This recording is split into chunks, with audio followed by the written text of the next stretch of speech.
বিসমিল্লাহির রহমানির রহিম। আমি জাহেদ পারভেজ চৌধুরী বলছি, সাবেক জাতীয় দলের ফুটবল প্লেয়ার। ফুটবল নিয়ে একটু আলোচনা করতে চাই। আজকে আমি আলোচনা করব ফুটবল একাডেমি নিয়ে। আসলে ফুটবল একাডেমি নিয়ে আমি যা আলোচনা করব তা অন্যরা জান না তেমন কোনো বিষয় নয়। সবাই জানে, কম বেশি সবাই জানে, যারা ফুটবল রিলেটেড তারা কম বেশি সবাই জানে, হয়তো আমার চাইতে বেশিও জানে। কিন্তু ব্যাপারটা হচ্ছে যে আমরা যেন ইমপ্লিমেন্ট করি না, যারা দায়িত্বে আছে, বিশেষ করে বাংলাদেশ ফুটবল ফেডারেশন, ঢাকার প্রফেশনাল ক্লাবগুলা। আমরা সবাই জানি ইউরোপ, আমেরিকাতে, বিশেষ করে লাতিন আমেরিকাতে বা আফ্রিকাতে যারা ফুটবল ডেভেলপ করেছে তারা কীভাবে করেছে সবাই কম বেশি জানে। কিন্তু আমাদের বেসিক প্রবলেম, যেটা আমি বারবার বলতে চাই, সেটা হচ্ছে শর্টকাট মেথড। আমরা খুব শর্টকাটে ক্লাবের সুনাম বৃদ্ধি করতে চাই, শর্টকাটে ক্লাবের রেজাল্ট খুব বৃদ্ধি করতে চাই। বাংলাদেশ ফুটবল ফেডারেশন যারা কর্মকর্তা আছে তারা রাতারাতি সবাই পপুলার হতে চায়, সব শর্টকাট। যার কারণে আমরা কখনো তৃণমূল থেকে কাজই করিনি। তৃণমূল বলতে আমি বোঝাচ্ছি ফাউন্ডেশন মানে আমরা একটা বিল্ডিং করার ক্ষেত্রে আমি বিল্ডিংটি কি 100 তলা করব, নাকি একই জায়গার মধ্যে 10 তলা করবো, নাকি 2 তলা করবো, ডিপেন্ড করতেছে আমি ফাউন্ডেশনটা কীভাবে করতেছি। ঠিক আমরা ফুটবলের ক্ষেত্রে সেরকম পিছিয়ে আছি, আমরা ফাউন্ডেশনের ক্ষেত্রে পিছিয়ে আছি।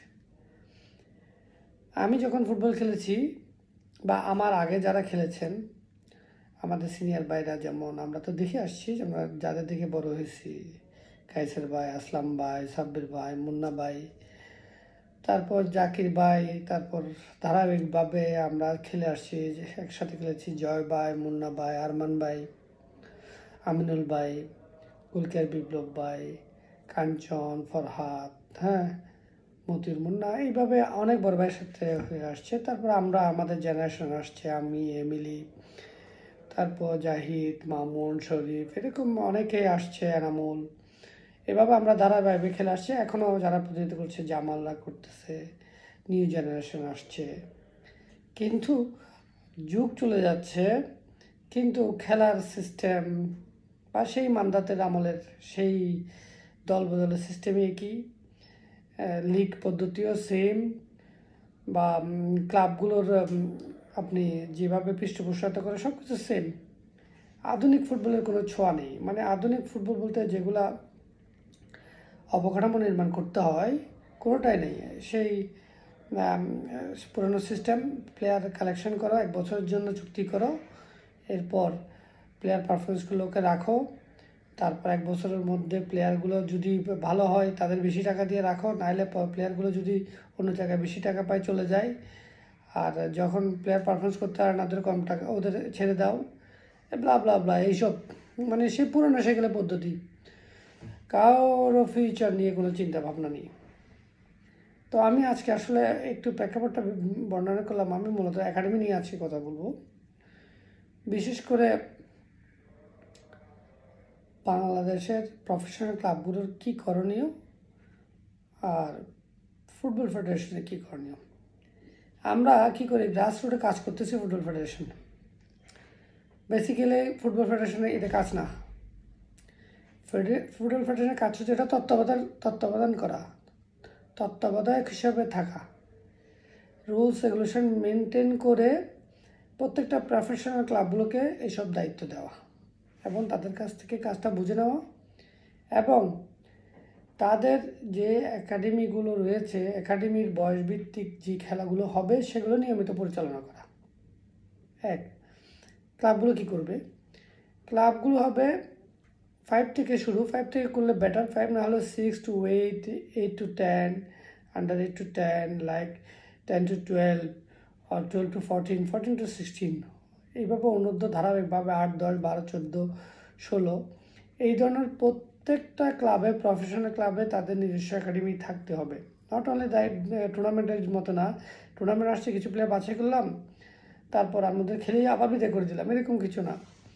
আপনাকে সারা বছর এই বাচ্চাগুলোকে ট্রেনিং করানো থাকতে হবে, তারা সবাই রেজিস্ট্রেট হতে হবে, এবং প্রত্যেকটা বাচ্চা ক্লাবের সাথে চুক্তিবদ্ধ হতে হবে। লাইক একটা যদি 8 বছরের বাচ্চা চুক্তি করে, সে 17 বছর বা 18, যতদিন প্রফেশনাল সে রেডি না হয় ততদিন পর্যন্ত তার চুক্তি থাকতে হবে। তার সাথে আবাসিক অনাবাসিক 2 সিস্টেমের ব্যবস্থা থাকতে পারে। প্লেয়ারটা 8 বছরের বয়স থেকে সে 16 বছর বয়স পর্যন্ত 8 বছর ধারাবাহিকভাবে ট্রেনিং করবে। ক্লাবের যে ট্রেনিং ফ্যাসিলিটি আছে প্রত্যেকটা একাডেমি, প্রত্যেকটা এজ লেভেল গ্রুপের মধ্যে আপনার কোচ থাকবে, ম্যানেজার থাকবে, আপনার অল কাইন্ড অফ ফেসিলিটি যে একটা প্রফেশনাল ক্লাবগুলো পায় বা ইউথ টিমগুলো পায়, সব ফেসিলিটিস থাকতে হবে।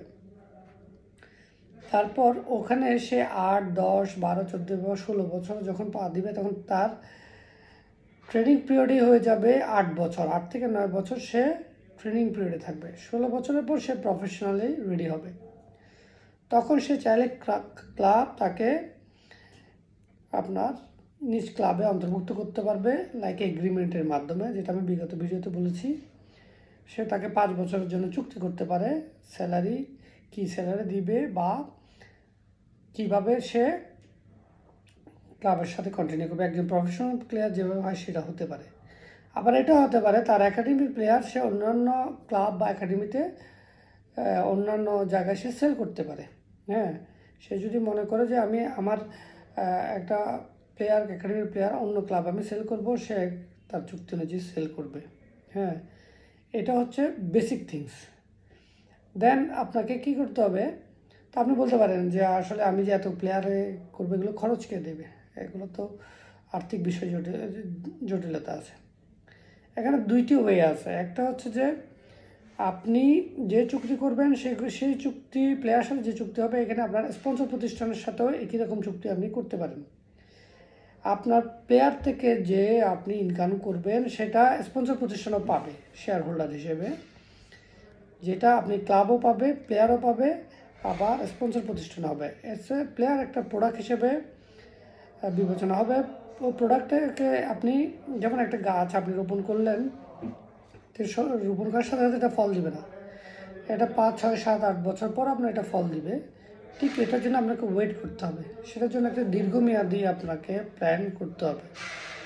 তারপর এটা ধারাবাহিকভাবে আপনি স্পন্সর প্রতিষ্ঠানের বেনিফিট পাবে, প্লেয়ার্সও পাবে, ক্লাবগুলোও পাবে।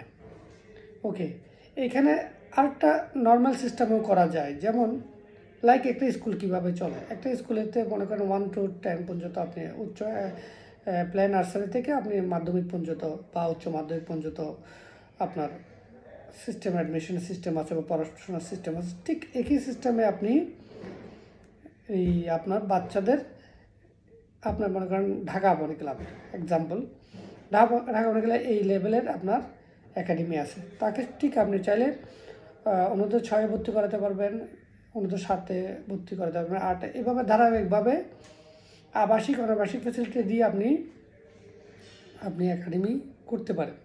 এতে কী হবে, আপনি ইয়ারলি তার কাছ থেকে ফি নেবেন। আপনি যদি মনে করে সে অন্য স্কুলে পড়লো কিন্তু বিকালে সে এসে অনলি ট্রেনিং সেশনে অ্যাটেন্ড করবে বা ট্রেনিং পিরিয়ড যখন থাকে তখন অ্যাটেন্ড করবে, অনাবাসিক সিস্টেমও করা যায়।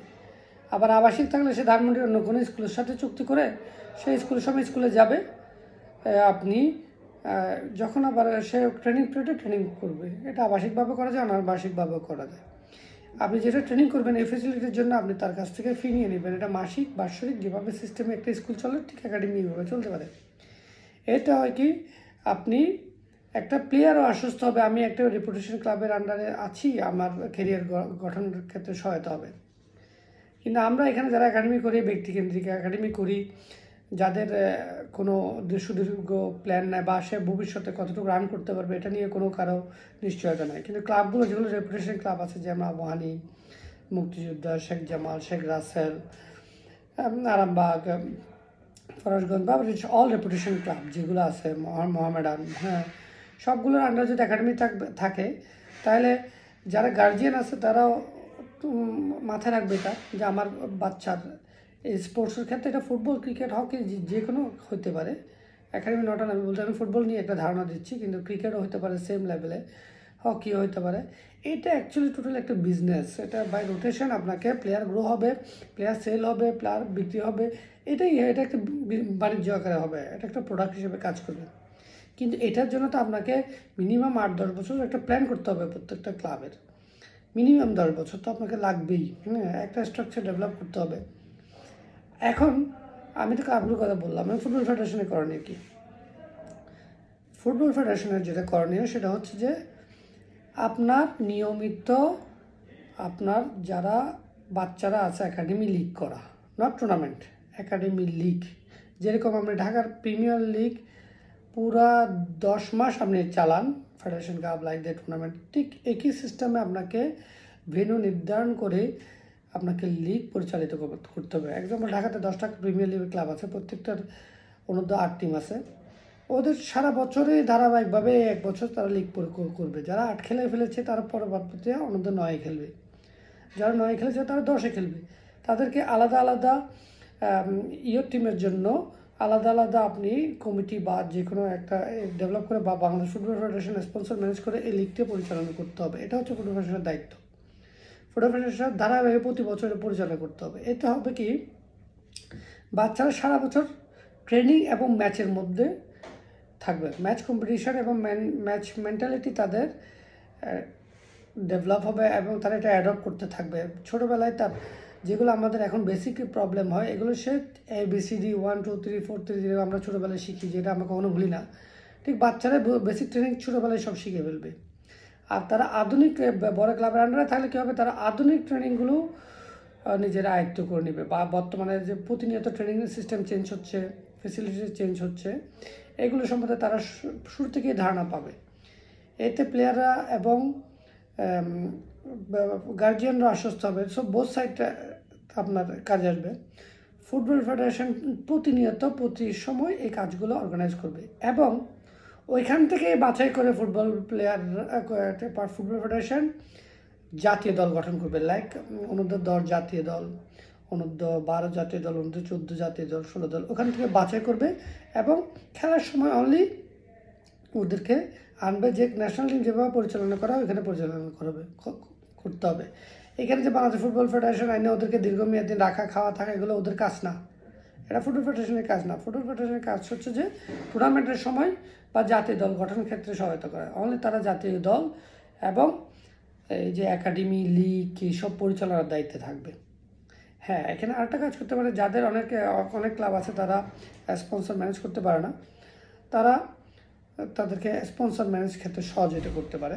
এটা রাষ্ট্রীয়ভাবে করতে পারে অথবা বেসরকারিভাবে সহযোগিতা করতে পারে। যারা মাল্টিন্যাশনাল কোম্পানিগুলো আছে তাদেরকে এগিয়ে আসার জন্য সহযোগিতা করতে। কিন্তু এখানে একটা বিষয় আমি যেটা বলবো, যারা স্পন্সর করতে আসে তারা আসলে আর্থিকভাবে কোনোভাবে লাভবান হয় না।